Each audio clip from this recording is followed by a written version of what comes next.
Je reçois un SMS. 4 énigmes pour un week-end que tu n'oublieras jamais. Prête à relever le défi? Je commence à ressentir une pression grandissante. Mais qu'est-ce qu'il manigance? Après 25 ans dans le même lit par Camille Auxence. Chapitre 7. Le meilleur est à venir. Partie 1. Le lendemain, je reçois un SMS. 4 énigmes pour un week-end que tu n'oublieras jamais. Prête à relever le défi? Je commence à ressentir une pression grandissante. Mais qu'est-ce qu'il manigance? Le 27 décembre, c'est l'anniversaire de mon père. Tôt le matin, je l'appelle. Bonjour papa. Je voulais te souhaiter. Il me coupe la parole. Il faudra d'abord qu'il me la demande. S'ensuit un imbroglio qui trouve son dénouement lorsque j'aperçois Clarence arborer un large sourire, visiblement fier de sa manœuvre. Celle-là, je ne l'avais pas anticipée. Il a mis mes parents dans la combine. En revanche, je suis totalement incapable d'en comprendre le sens. Le jour suivant, mail de Clarence. Je ne pourrai jamais vivre seul sur Mars sans toi. P314, L5, M3. Seul sur Mars, je sais qu'il a adoré ce long métrage avec Matt Damon. Je fouille Internet, mais je ne découvre pas grand-chose si ce n'est que le film est tiré du livre éponyme. J'attends ma pause de midi avec impatience pour aller chez un libraire. Pas de chance, ils n'ont pas l'ouvrage, trop vieux. Je ne dois pas être dans la bonne direction. Et ce code 314 Compi?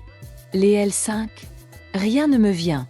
Le soir, sur la route, je cherche encore. Et si? J'arrive à la maison, je descends de la voiture en 4e vitesse. Je cours vers les étagères qui nous servent de bibliothèque. Les livres sont empilés de manière chaotique, certains à l'horizontale, d'autres à la verticale. Je commence à retirer la première rangée.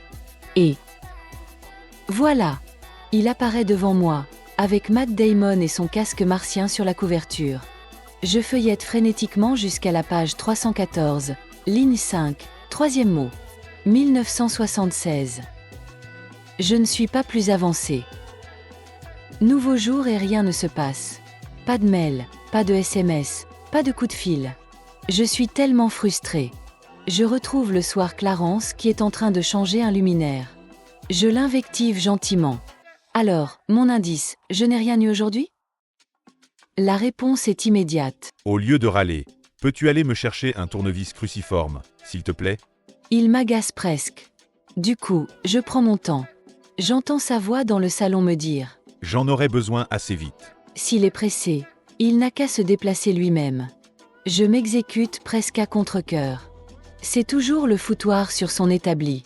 Étonnamment, c'est presque rangé et je remarque tout de suite une boîte avec un cadenas à chiffres posé au centre. 1976? Gagné, ça s'ouvre.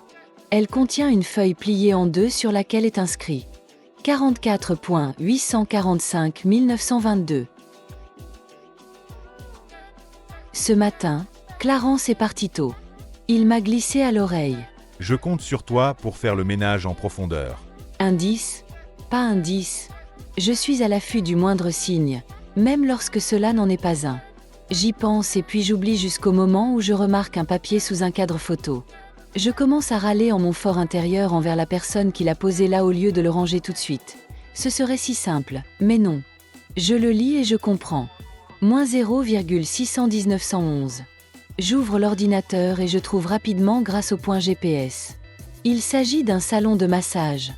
J'adore l'idée, c'est tellement relaxant et je me sens déjà détendu rien qu'à y penser. Le jour suivant, je reçois un mail. Il contient le panorama d'un port pittoresque qui allie le charme méditerranéen à une atmosphère animée. Des maisons colorées sont accrochées aux pentes. C'est magnifique. Internet me permet facilement de trouver ce port. Capri. Il me vient immédiatement des mots en tête tels que Méditerranée ou voyage. Clarence n'aurait quand même pas prévu un séjour en Italie? Ça semble fou, mais en même temps, avec lui, tout est possible. Je regarde à nouveau la photo sur l'écran, scrutant chaque détail. Les couleurs me sautent aux yeux, vibrantes, presque éclatantes. Et si c'était ça, l'indice? Pas le lieu, mais cette explosion de teintes. Peut-être veut-il me dire quelque chose de plus subtil. Quelque chose qui dépasse le simple décor? Le lendemain, nouveau cliché. Je peux voir des vêtements et des accessoires des années 80.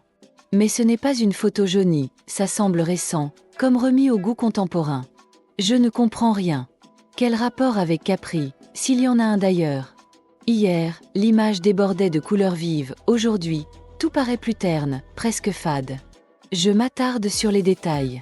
Je cherche des habits sur les balcons de Capri, les fenêtres ouvertes. Rien. Je compte le nombre de pièces sur mon écran, mais ça ne m'évoque absolument rien. Clarence déteste faire les boutiques, alors j'aurai cette piste d'emblée. Désespéré, je prends une feuille et je commence à noter tous les mots qui me passent par la tête, un par un. Le néant. Aucune idée ne se forme, juste un vide frustrant. 3e jour, un lien vers une plateforme musicale m'est envoyé. Il s'agit de classique, bien que je ne parvienne pas à identifier le morceau. Heureusement, Shazam sait mieux que moi quelle est cette symphonie.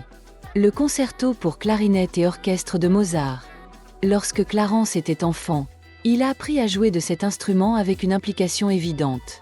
Je n'ai aucun doute sur le fait qu'il ait dissimulé la réponse dans la boîte où gît son passé musical.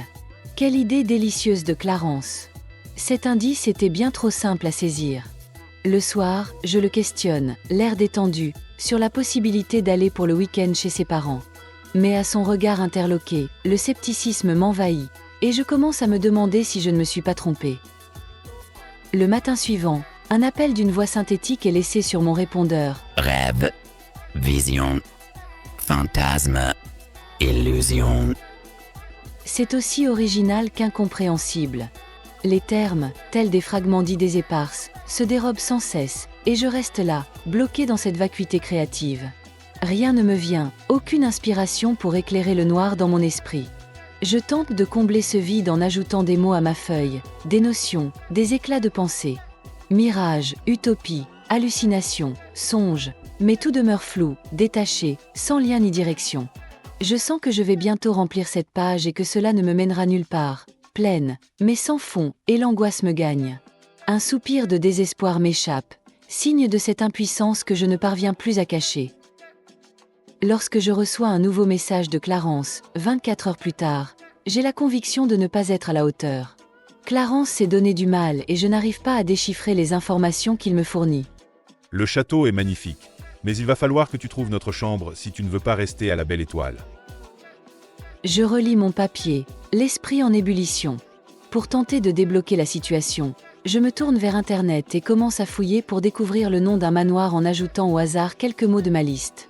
Port, vêtements, clarinette, rêve, dans l'espoir que l'un d'eux me mène à la bonne réponse. Je passe un long moment à errer sur des pages sans fin, sans obtenir le moindre résultat concluant.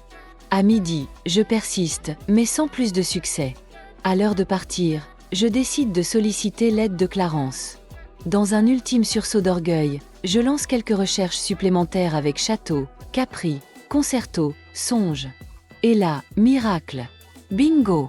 Je tombe sur un relais et château près de Saint-Émilion. Ces mots se réfèrent au nom des chambres. Clarence frappe fort, il me sort le grand jeu. Plus que 2 énigmes à résoudre.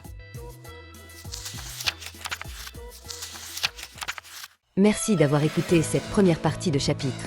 N'oubliez pas de mettre un pouce bleu et de vous abonner pour ne pas rater la suite de l'histoire de Charline et Clarence. Vous pouvez aussi continuer la lecture sur Wattpad.